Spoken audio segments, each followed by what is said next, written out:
Hello everyone, great to have your company here on Kalkine TV. I'm Rachel and you're watching The Buzzing Trends.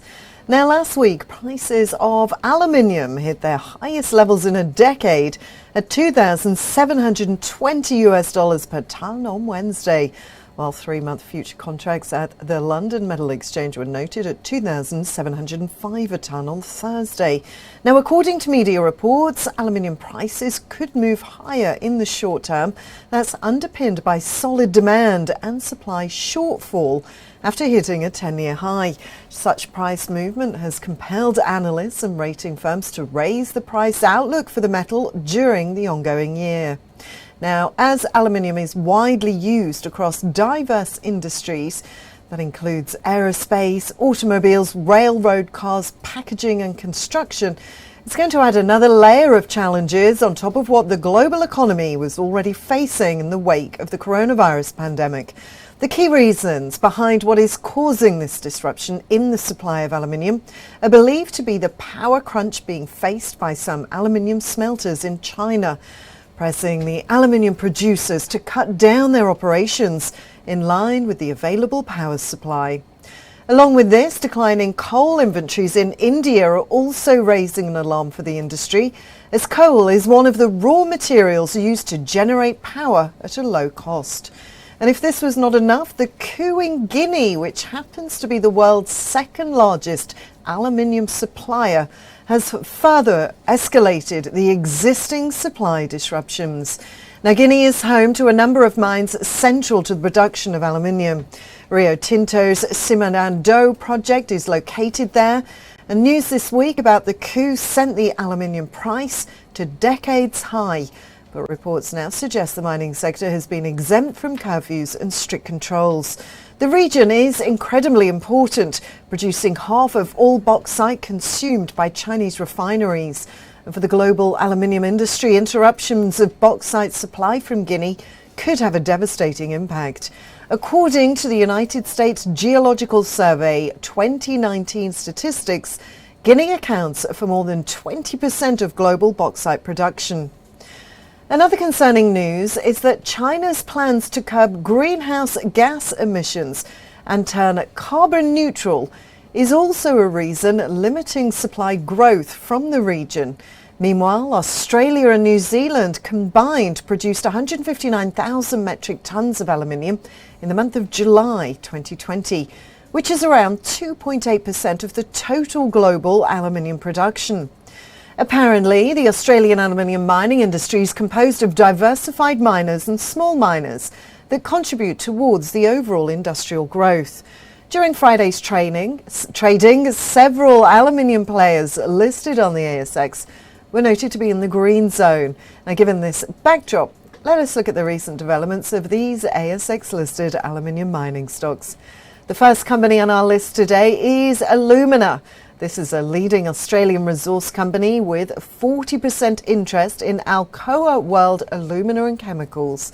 Alumina is engaged in a broad range of aluminium-related activities, including bauxite mining, alumina refining, and also aluminium smeltering. They reported a net profit after tax of $73.6 million and a record bauxite and alumina production during the first half of 2021. The company also declared an interim dividend of 3.4 US cents per share. That was up 21% for the first half of 2020. In its half-year results, the company said that the global aluminium demand is now back to pre-virus levels, largely due to economies recovering post-COVID and also helped by government stimulus packages. This is expected to grow with further economic recovery and greater demand in aluminium in the decarbonising world, which is largely due to its lightweight properties and recyclability. From an operational perspective, the company's low-cost assets were able to produce record bauxite and alumina outputs in the first half. The share price of alumina was trading higher at $2.18 during opening trades today. Now it's time for a short break, but stay tuned on Kalkine TV. I'll be back very soon.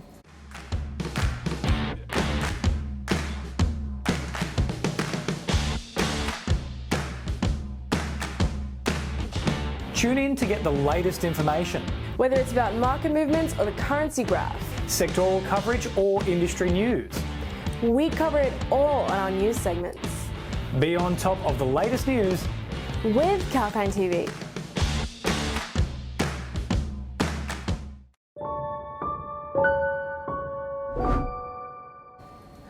Hello and welcome back to the show. We're currently discussing ASX-listed aluminium stocks, which may deliver great returns on the back of 10-year high aluminium prices in the global futures and commodities markets. Before the break, we looked at reasons for aluminium prices to be moving higher in the short term. Moving on to our next company on the list today, it's Rio Tinto, a global leader in aluminium. Rio Tinto operates bauxite mines, alumina refineries and smelters, generating aluminium across 35 countries. Looking at Rio Tinto's bauxite production of 27.3 million tonnes, it indicates a 4% decline compared to what the production was in the first half of 2020. They said the decline has occurred because of continuing system instability after severe wet weather in eastern Australia at the beginning of the year. However, Rio Tinto produced 1.6 million tonnes of aluminium during the first half of 2021, representing a growth of 3% as compared to the first half of 2020. This was driven by full capacity operations at the Ishmael smelter in Iceland and Bécancour smelter in Quebec. Rio Tinto's significant gain in underlying EBITDA and a notable increase in cash flow was underpinned by its aluminium business. The share price of Rio Tinto is trading lower to $107.98 during opening trade this morning. Meanwhile, the next company on our list today is South32. The company is engaged in bauxite mining in the southwest of Australia through its 86% interest held in Worsley Alumina and its alumina operation located in Brazil. South32 is amongst the largest producers of aluminium globally, engaged in every stage of aluminium production, starting from bauxite mining to the final stage of producing aluminium. South32 has also cemented its position by delivering record production at Worsley Alumina as well as Brazil Alumina during financial year 2021. This was underpinned by greater plant availability. South32 has extensive operations extracting aluminium, alumina and bauxite, as well as coal and nickel. All of these commodities have seen their pricing shoot through the roof in recent weeks. So perhaps it's no surprise that South32 share price has done the same. The share price was trading higher at $3.45 during opening trades this morning.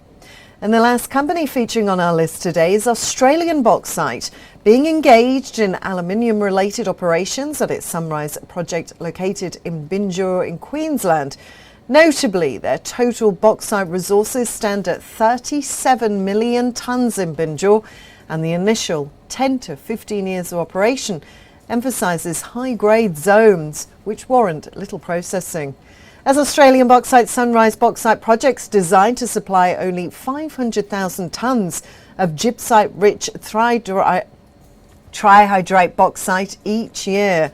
It looks forward to advancing its mining lease application for its completely financed Sunrise Bauxite project during the third quarter of the current year. The share price of Australian Bauxite was trading flat at 13.5 cents during opening trades. It's time to wrap up the show now. I hope you found it informative, but stay tuned for more news and updates on Kalkine TV Live. This is Rachel signing off for now.